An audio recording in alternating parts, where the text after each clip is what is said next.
Tiara, ucap Ati dengan wajah berbinar. Tiara pun bangun dari tempat duduknya dan memeluk Ati. Iya bu, ini aku, ucap Tiara sambil menangis.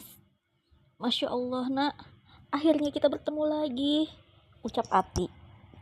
Henti-hentinya Ati memandang wajah Tiara yang semakin cantik. Silahkan duduk bu, ucap Tiara.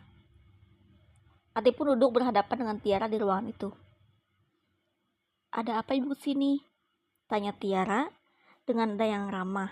Dia terus menggenggam tangan Ati karena rindu.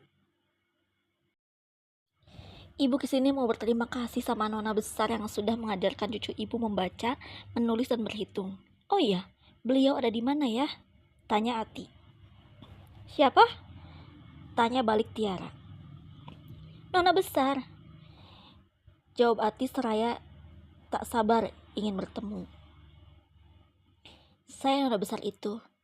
Saya pendiri sekolah swasta ini. Jadi sekolah ini saya dirikan untuk anak-anak yang perekonomian orang tuanya menengah ke bawah, ucap Tiara. Subhanallah, sudah cantik, hati baik pula. Pasti banyak laki-laki yang sudah menunggu kamu di luar sana. Apakah non Tiara sudah menikah? Tanya Ati pada perempuan cantik itu. Tiara hanya menggeleng kepala.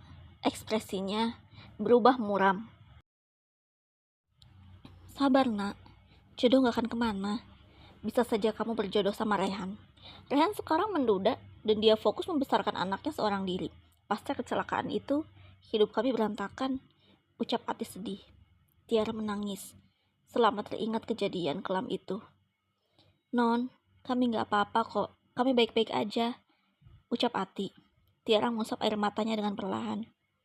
Bu, kira-kira siapa cucu ibu yang sudah pandai membaca itu?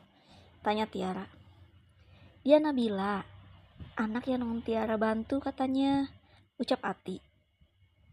Ya Tuhan, jadi Nabila itu adalah Bila yang sempat aku gendong di rumah sakit itu kan? Tanya Tiara memastikan. Iya non, siapa lagi? Jawab Ati sambil tertawa. Aku gak menyangka dia sekolah di sini, ucap Tiara. Kapan-kapan kamu main ke rumah kami, ucap Ati. Iya, nanti saya main ke sana kalau ada waktu, ucap Tiara. Ati pun meninggalkan ruangan itu sambil memberikan ikan. Malam itu di kediaman Pak Prabu, Tiara tengah menyisir rambut di kamarnya yang mewah. Ratih masuk ke kamar putrinya. Putri semata wayangnya sambil membawakan susu hangat.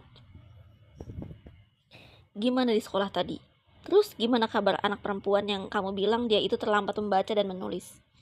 Tanya Ratih. Dia sudah bisa membaca dan hanya butuh kelembutan dan kasih sayang, ucap Tiara sambil menyisir rambut indahnya. Kamu suka sama desain keseluruhan bangunan sekolah gratis itu? Tanya Ratih.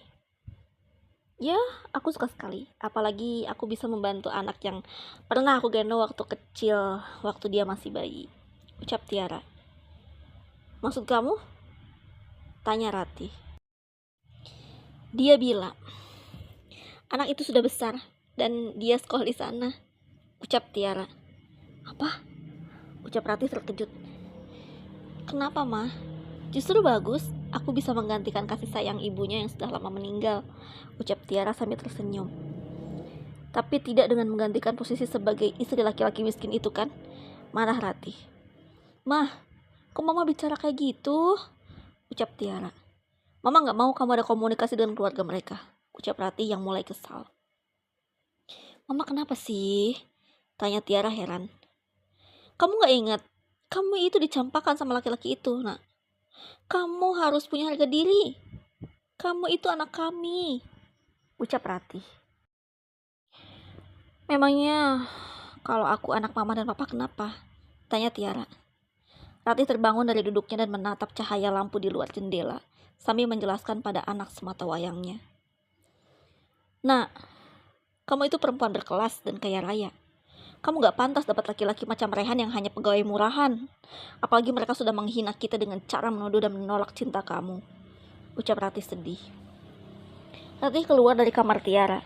Tiara hanya diam dengan mata yang berkaca-kaca sambil mengingat kisah cintanya dengan Rehan.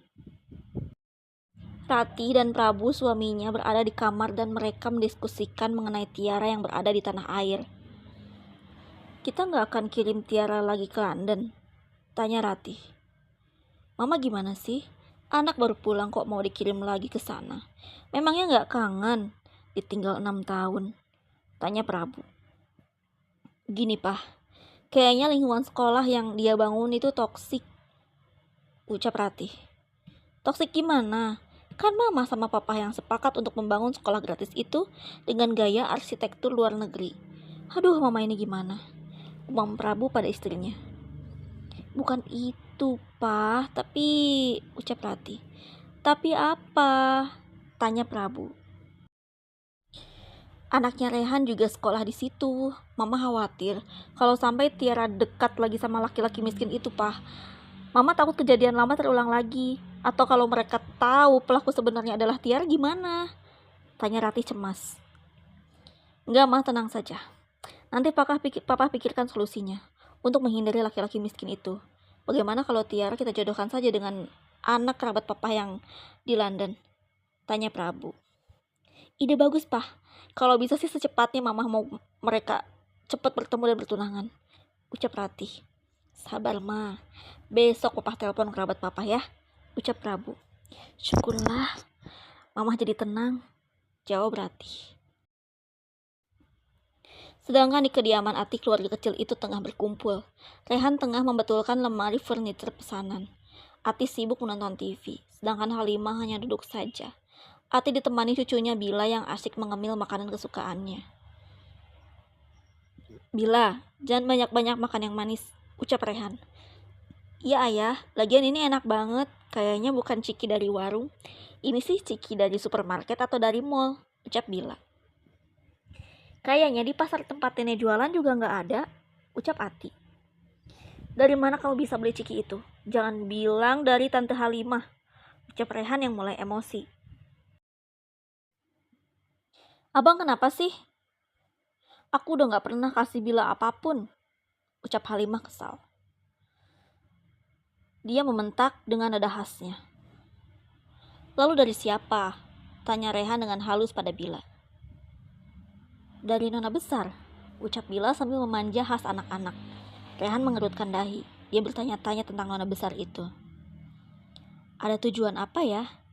Dia baik sama kamu, dan uang iuran itu pun dihapuskannya. Kira-kira kenapa ya, Bu? Tanya Rehan. Ibu gak tahu, ucap Ati sambil tertawa menggelitik. Ayolah, Bu, bukannya ibu sudah bertemu dengan nona besar? Tanya Rehan. Sudah, dia orangnya baik dan cantik, ucap Ati. Bukan itu yang mau aku tanyakan, ucap Rehan. Kamu mau nanya apa? Tanya Ati sambil tersenyum-senyum. Ya karena memang sekolah itu dia bangun untuk anak-anak yang perekonomian orang tuanya menengah ke bawah, jelas Ati. Wah, memang hatinya baik sekali, ucap Rehan kagum. Sudah dari dulu, celoteh Ati sambil menggodai Rehan. Ayah, aku juga pengen punya ibu kayak nona besar, cantik, ramah, baik hati, lembut, dan wangi. Dia itu seperti ibu peri yang ada di TV, celoteh Bila yang polos. Waduh, mana mau nona besar sama ayah yang tukang kayu ini, ucap Rehan sambil tertawa kecil. Pasti mau kok, ucap Ati. Dari mana ibu tahu dia mau sama aku? Tanya Rehan. Ya pasti maulah, dia itu orangnya rendah hati, ucap Ati. Rendah hati? Belum tentu, Bu. Wanita zaman sekarang yang dicari pasti uang. Lagian dia itu anak pemilik sekolah. Anak orang berada atau bisa jadi dia adalah seorang pebisnis. Aku gak mau bertemu dengan gadis seperti itu, ucap Rehan. Biar kamu gak penasaran, lebih baik kamu datang ke sana. Kamu antar Bila ke sekolah. Kamu tunggu aja nona besar. Nanti juga dia muncul di sana. Dia akan mantau perkembangan sekolah setiap hari, ucap Ati menggodai.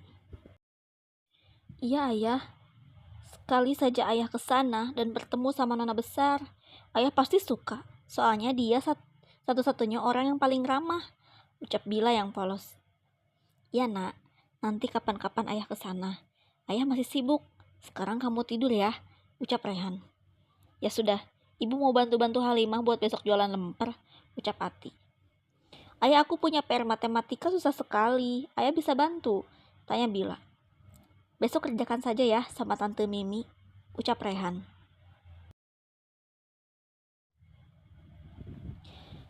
Ketika itu tanggal merah. Tiara mencoba memberanikan diri untuk datang ke kediaman Rehan. Dia sengaja ingin bertemu dengan Bila. Akhirnya Tiara sampai di sana dan melihat Bila dan Mimi. Ketika itu, kediaman Rehan sepi karena semua orang tengah bergelut dengan aktivitasnya sehari-hari. Namun, tidak dengan Mimi. Dia tengah memukul dan mencubit Bila. Karena Bila yang tak kunjung mengerti dengan apa yang diajarkannya. Tante kan sudah bilang dari tadi, tulis yang benar. Marah Mimi sambil menjewer telinga Bila hingga merah. Namun Mimi berhenti mengasari Bila saat suara seseorang yang mengganggunya terdengar. Oh, jadi begini cara mendidik anak. Suara itu pun membuat dia menoleh ke belakang dan dilihatnya seseorang. Hah? Kamu?